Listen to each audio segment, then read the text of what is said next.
Welcome to another conversation with candidates as we are chatting with folks who are running for Plymouth County Commissioner. This will be a series of conversations that we will be having. Joining us for today's discussion happens to be a candidate for County Commissioner.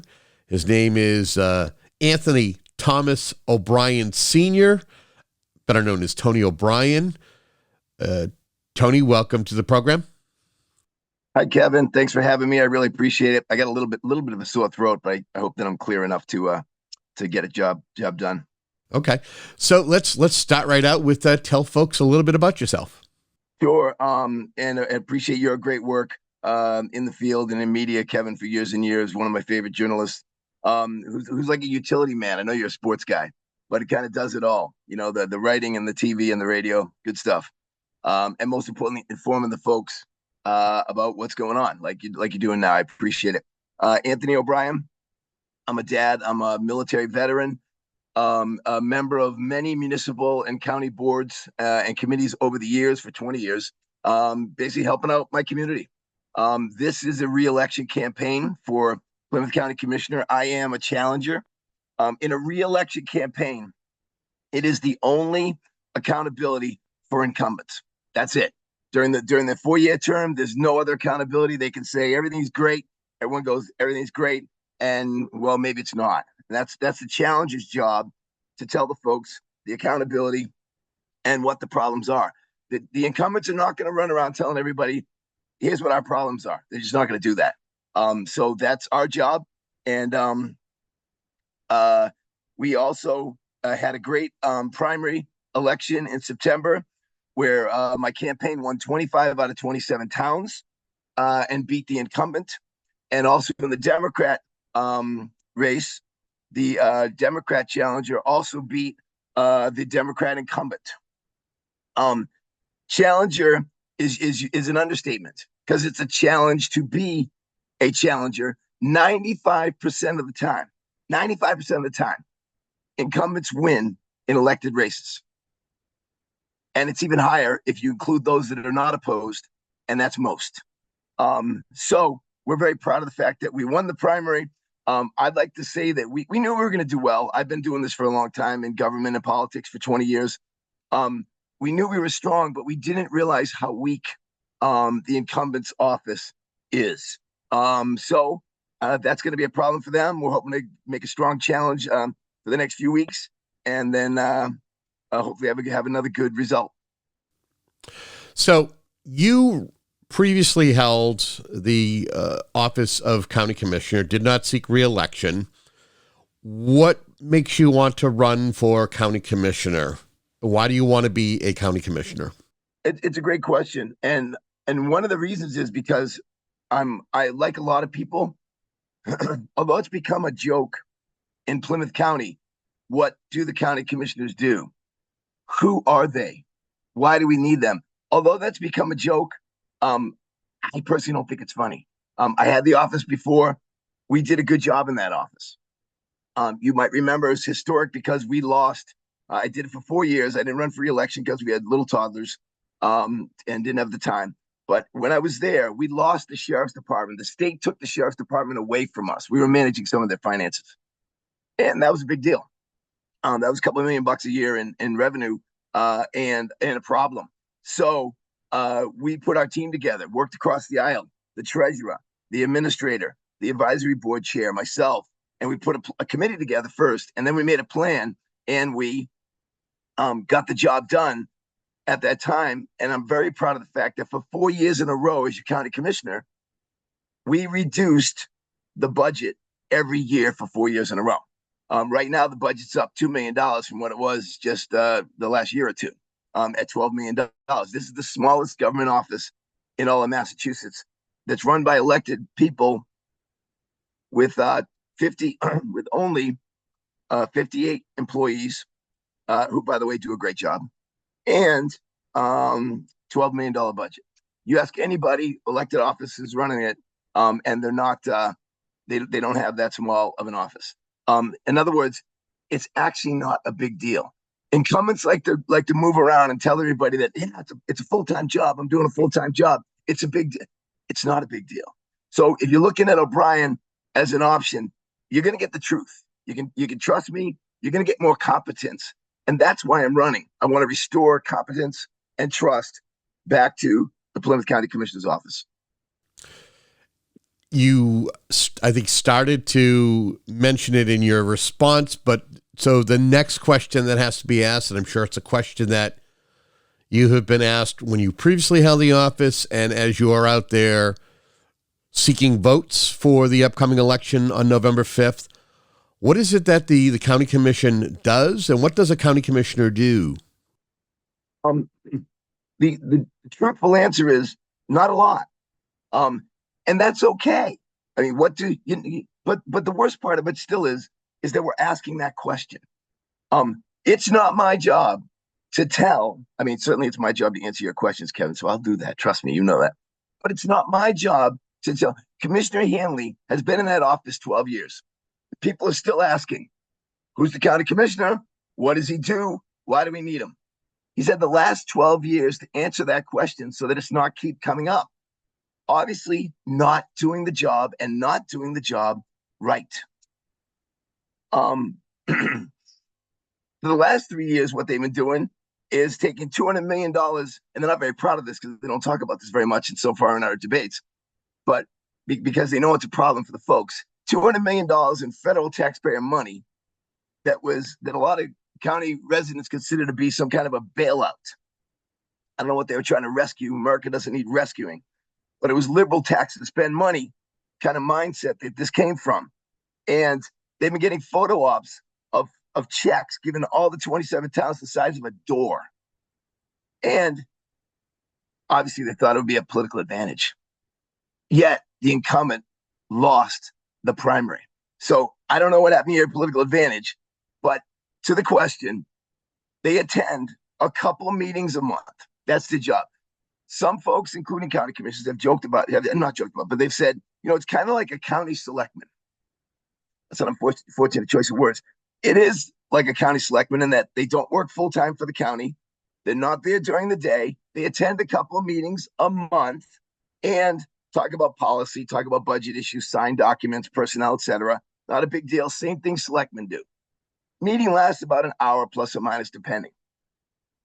So they have their meetings a couple times a month. That's pretty much all they do. But they want to make it sound like that it's this huge job, and it's just not. There are some departments. The hardest working people in county government are not the county commissioners. They are the administrator and the treasurer, and especially the treasurer has a significant amount of responsibilities with the Mayflower Health Group, the retirement system, and the parking department. The administrator handles the courthouse maintenance staff, which is very small, the 4-H, which is very small again, the dredge, bulk and municipal procurement that is actually done by the treasurer. They handle all of that stuff. The commissioners do not have hands-on any of those things. They handle policymakers. They're like policy issues. They're like figureheads, sign the paperwork, in and out. And the worst part about it, Kevin, is we mentioned that I was the commissioner 12 years ago. Our salary at the time was $7,500 per year. Somehow, Mr. Hanley in the last 12 years has increased that salary to $33,000 a year. Here's the thing. Nothing's changed. Nothing's changed. It's the same job. It doesn't deserve $33,000. You need a human resources person to come in. I'll be glad to do it for you for nothing. You need a human resources person to come in and say, this is the amount of money that should be here. Now, back to the selectmen very quickly. The county commissioners are making $33,000 a year for attending 2 meetings per month. That comes out to about $1,500 per hour per meeting. Okay? Mr. Hanley attended 10 meetings last year out of 22. He got $3,500 per meeting last year. He doesn't show up. He's not doing the job. The selectmen who attend more than a couple meetings per week. You know this. You've been to all these meetings. More than a couple meetings per week gets zero salary. The county commissioners get $33,000. It's just simply wrong. It's another example of not doing the job and not doing it right. When I'm your county commissioner, you know I will. Is there enough transparency with the commissioners and when they hold their regular meetings? If not, how can that be improved? It's a great question. It's a top question. The primary job that they have is their meetings. And transparency is a huge issue. I've talked about it a little bit already. And the biggest, as we've talked about, I mean, transparency is a problem on its face when you look at what do they do? Who are they? I mean, right on its face. I mean, they should be talking to the public more about what they're doing. So these questions not only don't happen, but don't rise to the level of, we're crying out loud, guys. This is the worst county government joke. What do they do? You would never, hey, what do the selectmen do? What does the state rep do? What's the governor? No. What's the sheriff? Nobody asks these questions, but the county commissioners, it's literally a joke. That's at the heart of transparency. So there's a lot of things that are going on that, people don't know about. For example, and there's reasons why. The Democrats actually in the Democrat debate that Commissioner Hanley did not attend, by the way, didn't attend the forum in Plymouth 2 weeks ago, didn't attend the forum on Friday in Kingston. Commissioner Hanley is not attending the debate that's actually tomorrow night at WATD as we tape right now. There's a level of arrogance from Commissioner Hanley that is troubling. Another example, they don't videotape their meetings. The Democrats discussed this in their debate that Commissioner Hanley did not attend. Okay, again, not doing the job right. He's a candidate. He has to come to these things. He's got to be accountable. The Democrats talked about not videotaping the meetings. Very easy to do. That was 2 months ago. It still is not done. We were at a forum a couple of days ago where one of the commissioners said, well, it's kind of difficult. We're working on it. I've talked to some contractors, et cetera, et cetera. Time out. No. Commissioner, you delegate this to the administrator. The administrator takes care of it. You don't got to do anything, Commissioner. You just delegate. All right? And oh, by the way, if you need any help, Commissioner, you don't got to talk to any contractors. I'll give you a little tip. Okay? Take out your phone, videotape the meetings, and then post it on your website. Done. Now we have transparency. What happened at the meeting? It's on videotape. It's posted. You can live stream it. It's all right here, Commissioner. Stop talking to contractors. Stop spending money and taxing people that is unnecessary. There's the woodlot. The woodlot's a problem. It's probably on your list. We could talk about it when you want. It's an issue of transparency. The woodlot is 100 acres in the town of Plymouth.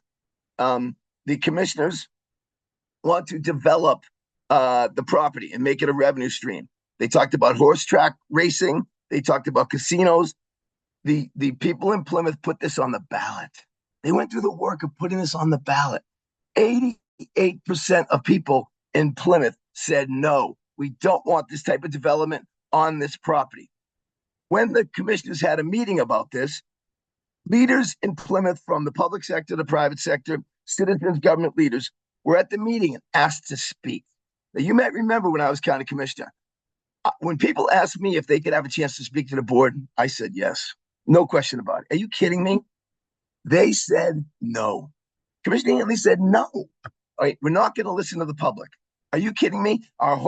America's hometown, where the county headquarters is located, we're not going to listen to the folks.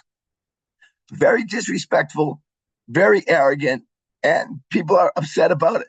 They want open space there, maybe a few municipal projects. They don't want development there.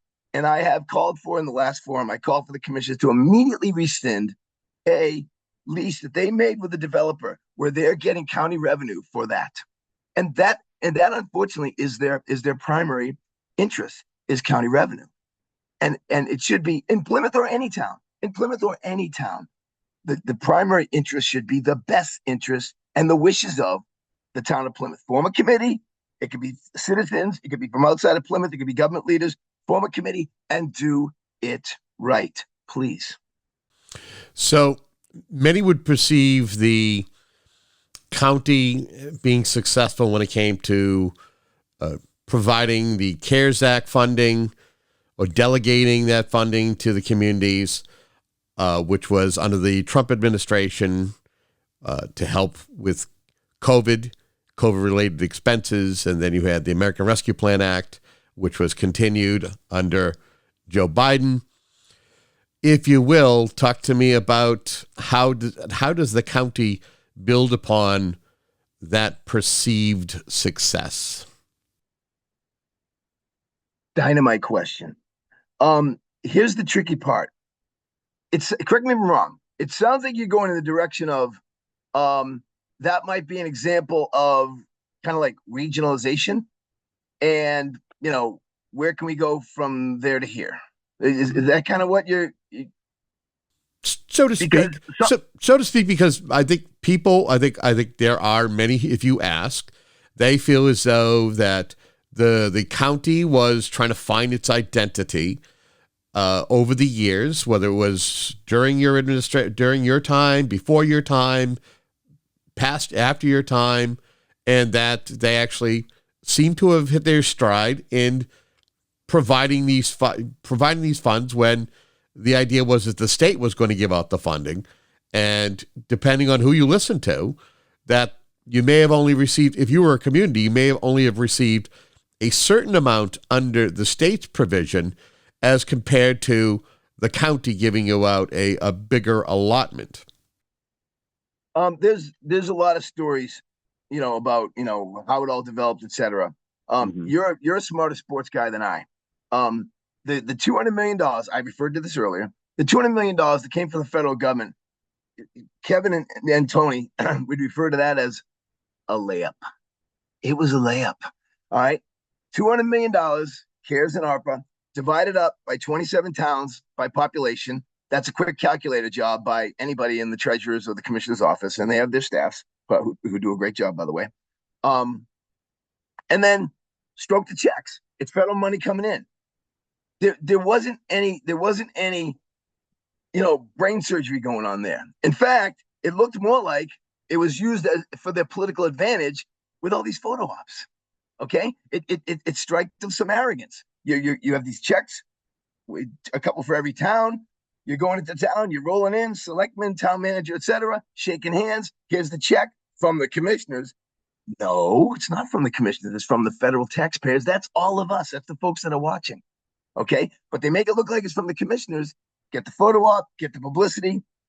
Folks in Plymouth County are not stupid, and they see through this stuff. They don't want bailouts. They lean more conservatively when it comes to finances, and they want to know where their dollars are going.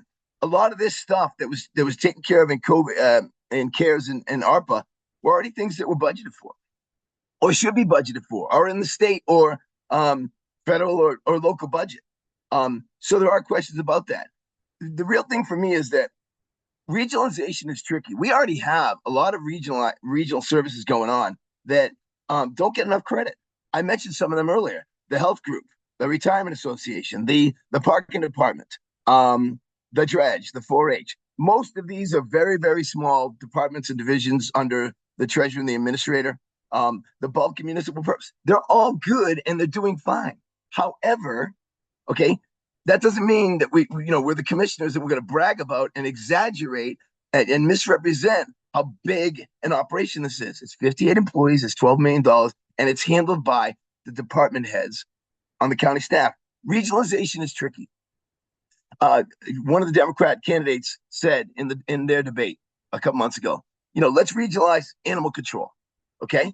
Well, here's the thing: almost anything you want to regionalize, you're likely going to be trying to get cost savings and combine functions. So if 3 towns want to regionalize a service, it's likely you're going to be getting rid of 1 or 2. Now, 1 or 2 personnel. Now, they may be retiring out. That's one thing. But if not, what towns want to get rid of folks that are on their employee list?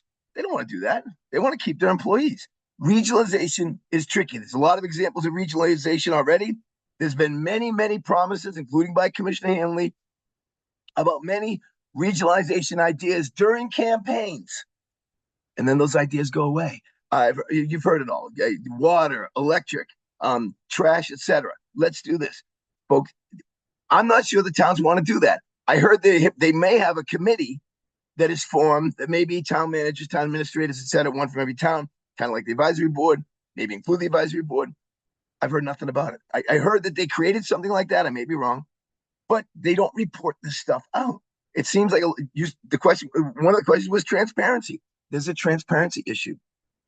Back in the day, I did a lot more media. I started the website for the Plymouth County government office. I did a lot more media, both in print, office hours, etc., like government officials are supposed to be doing. I don't see that as much. Of course, there's some, but there's also a lack of some. Every meeting, they should be in your TV studio or at the radio station or telling the newspapers, we got a meeting coming up. Here's our agenda. We just had the meeting. Here's the results. Here's highlights from the minutes. I was doing that. I'll gladly do it again because that is part of the job. But regionalization is tricky. I don't take anything away from the money that did go to, for federal tax money that did go to actual worthy and on the merit help for the towns. But there's a lot of people that have a lot of questions about it too. So it's tricky. Okay. Where time is not our friend, so we just want to make sure that we're concise with our answers here. You had mentioned a couple of issues during your responses. I think one of them, the woodlot. So basically, my question is there an issue or series of issues that are important to this race that may be more important to one candidate than the other? Absolutely. We talked about transparency. What do the commissioners do? That's a terrible, embarrassing question for them. Very bad. What do they do? They attend the meetings. No. They do all this stuff. It's not true. Not videotaping the meetings. The woodlot was an embarrassment, disrespectful, just a terrible insult to the people of the town of Plymouth and all Plymouth residents. People do think regionalization is not happening enough, and it should be. A lot of these issues can also be discussed in a master plan. Plymouth County government should have a master plan, a strategic plan. People that have been in business, been in government, that work in executives, this is an executive position, they know that you need a master plan. Put your plan. You can't run around telling everybody you don't have any problems. You cannot do that. Okay? What are your problems? And then what are your solutions? You put them in your master plan. You make a timeline. I've done this for many organizations. It's not hard to do. One of my biggest problems, of course, is Commissioner Hanley. Many know, some do not know, that Mr. Hanley was the town administrator in the town of Holbrook. Holbrook let him go. Now, in less than a couple of years, if he can't serve as a town administrator in Holbrook, then how can he be an executive over the county administrator in Plymouth County? Sources for that are online. All you got to do is Google Holbrook Town Administrator Hanley, and you'll see it all there. Did he resign? Was he fired? Again, more secrets. All right, maybe there's a non-disclosure, but Plymouth County residents want answers. I mentioned that last year he attended 10 out of 22 meetings. 10 out of 22 meetings. If my kid attended 10 out of 22 classes, he'd have a problem. 10 out of 22 meetings, again, is insulting. Is absolutely insulting. And again, not attending these forums. We just had 3 forums already. And it was on the radio station this morning that he's not attending the one for tomorrow night, which is October 22nd. And that's unfortunate. He also has allowed the hiring of family members, which we call nepotism, in Plymouth County government. As far as I know, he's the only one that's done that. It's just another example of arrogance. I've got sources. A lot of this stuff's online. The budget's online. The minutes are online for the meetings for the last few years. The personnel are in the budget and the minutes, etc. So here's the deal, Kevin. Commissioner Greg Hanley is my opponent, and it's my goal to beat him. I want to restore trust and competency to Plymouth County government. I'm very disappointed in his performance, and I hope that folks will check it out. And if they need any information from me, www.anthonyobrien.com. My cell phone's on there. My LinkedIn, my entire resume is there. No firings on there. Like some of the other commissioners. Not just LinkedIn, but Facebook also. With my kids and stuff, and the work that we do with the PTO. Reach out to me. Anybody has any challenge for any of the information I'm putting out, I'll give you the sources, no problem. So you mentioned the budget. What can be done to help the county generate revenue to be able to have a balanced budget on an annual basis? What can be done to improve the county's finances? This is something else that is disappointing too. Commissioner Hanley mentions in his radio ad that he mentions that he when he took over, there was a structural deficit. There's no structural deficit. Commissioner Hanley doesn't know what a structural deficit is, Kevin. A structural deficit is year after year. In Massachusetts, no government office, including the county government, can have a deficit at the end of the year. You can't do it. Your budget must be balanced, and you must submit it to the Department of Revenue where they certify it. Everybody. Why after 12 years he doesn't know that is absolutely embarrassing. The budget is balanced every year, Kevin. It is. Another part of his radio ad says that he saved the county government 12 years ago. Nobody saved the county government. That nobody needed to save the county government. The county government's not going anywhere. We were involved with the Charter Commission. He tries to take credit for this. We were involved with the Charter Commission and putting it on the ballot, forming it, and the voters in Plymouth County said, we want the county government to stay. And yet, no, he never saved the county government from anything. In fact, the Holbrook Selectmen saved the town of Holbrook from Hanley by letting him go as town administrator in less than 2 years. Just embarrassing, disqualified, and has got to go. I'm a challenger. I'm not here to bring, soft drinks and flowers and chocolates and say everybody's doing a great job. That's not my job. My job is to say, here's the problems. I'm telling you them honestly and consider them. Okay. How about ideas? What do you get for new ideas to help the county if you are elected on November 5th? A great question. I'll circle back to what we talked about earlier, which is they supposedly have a committee of representatives from the town. And by the way, this can be done by advisory too. Don't forget the advisory board members are one selectman from every town, 27 towns, folks. And when you have these meetings, ask them. Ask them. They're our customers. What can we do for you? But again, it's also tricky because, X person in the office that might lose their job because we're regionalizing, which means we're streamlining. It can get a little tricky. How many town officials want to give up that office, give up that person for the sake of regionalizing?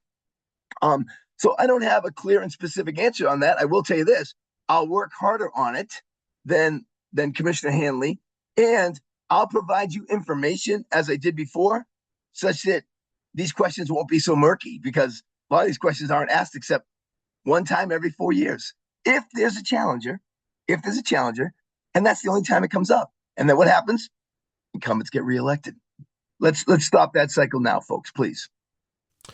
Let's talk a little bit about the 4-H program. How important is it to the viability of the county? Give me your thoughts on the 4-H program. No one's going to say. I've got 2 boys, 11 and 13. All right, Smoochie and the Meatball, Anthony and James. Love of my life, greatest thing I've ever been involved with. And I've been lucky to be involved with a lot of great stuff, including these types of things that you and I do, Kevin. This is important. Certainly, Tony O'Brien's not going to say, get him out of here. Are you kidding me? Love him. Go to the Middleborough shows. Go to the Marshfield Fair. You can't have it. I wish the Marshfield Fair was running all year long. They're absolutely fantastic. I was on their board. I was on the 4-H Board of Trustees. When I was county commissioner, they appoint one member. I also was on the board for the health group. And then we also appoint a member of the Retiree Association. And by the way, that's all the commissioners do with the health group and the retiree system is appoint a member. That's it. They want to take credit for more than that. It's just not, it's a misrepresentation. The 4-H health group is incredible. By the way, it's also in collaboration with the University of Massachusetts. And I'm very proud that one of the reasons why I didn't have as strong a campaign as I wanted in the summer for the primary, which we won again, 25 out of 27 towns, is because I was finishing my master's degree at UMass this summer. Very proud of that. And it was so great to have my kids there. They were at graduation. And so to have my 2 boys there, well, I'm wearing the cap and the gown and everything was cool. back to 4-H. There's an 4-H educational. All right, there's the tie-in, and fantastic. When you got education and animals, come on, who's not on that? For us, a small department, like a whole bunch of them. I mean, the biggest department that we have in the $12 million budget, about $5 million, is the Registry of Deeds, who we provide executive oversight for. But don't forget, the Registry of Deeds and the treasurer in the counties. You'll remember 9 out of 14 counties were abolished. The county governments, sorry, not the counties. The county governments were abolished in the 1990s. They still have a Registry of Deeds, no executive oversight by commissioners. He's the executive. He doesn't need an oversight. And then also the treasurer, a lot of responsibilities. Doesn't need a lot of help from the county commissioners. Get out of his way. And they both stay in place whether you have county government or not. And I support county government continuing because of the Charter Commission work that we did. And the Charter Commission asked the folks, do you want county government to continue? And the folks said, yeah, absolutely. So the stay or go thing, it's a moot point. It's entertaining, but it's also a little bit of a punchline on county government that, listen, I got a sense of humor. You do too. I mean, go for it. 4-H is 4 stars. No question. But but should it stay or should it go? It's been low hanging fruit for some folks who provide commentary and can't come up with new questions to ask in regards to this form of government. It's laziness, but who am I to say otherwise? I'm here to ask questions that are relevant. Yeah. And so probably one of the final of 2 questions I'll ask you, and that is, this one's kind of an open-ended question. That is there a subject or topic that we have not touched upon yet that you want to speak to, or is there something that we've talked about earlier on in the conversation that maybe you might want to circle back to and give a little bit of follow-up commentary to? The Commissioner Hanley's job, he's been the county commissioner for 12 years. He has not done much. Very disappointed in the job he's done. That is why I'm running. That is why he lost his primary. This doesn't happen in Massachusetts. Democrats do not lose primaries. His challenger topped the ballot in the Democrat primary. I topped the ballot in the Republican primary. They got a problem. Look, the Democrat challenger and myself, we're strong. We've been in the community for years. We've been helping out. I thought we would both do well. There's no way I thought we were going to win in the primary. It's for 2 seats. We didn't mention that. It is a 2-seat race. It's an unusual race. You can vote for 2. You can vote for 1. If you're going to vote for 1, folks, think about O'Brien. Just saying. You can vote for none. And unfortunately, because, again, what do? Because people don't know. Blanks will be one of the top vote getters in this race, which means they don't vote for anybody because they're not getting the word out. Commissioner Hanley's had 12 years. In my opinion, it's been 4 to 8 years too long. He had his chance, and it's time to retire him from the county commissioner's office. And I hope that folks will help Anthony O'Brien do that.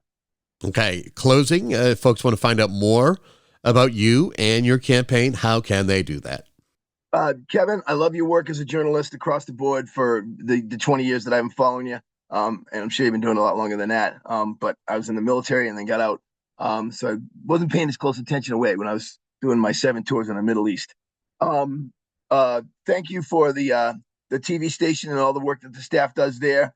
Thank you, folks, for considering Anthony O'Brien for Plymouth County Commissioner. Again, website, anthonyobrien.com, if you want to help the campaign in any way. We will be working hard until the whistle blows on Tuesday, November 5th at 8 o'clock. And appreciate the opportunity to work with Kevin during this broadcast. I'm on LinkedIn, I'm on Facebook, and would appreciate your consideration, and I ask for your vote. Thank you.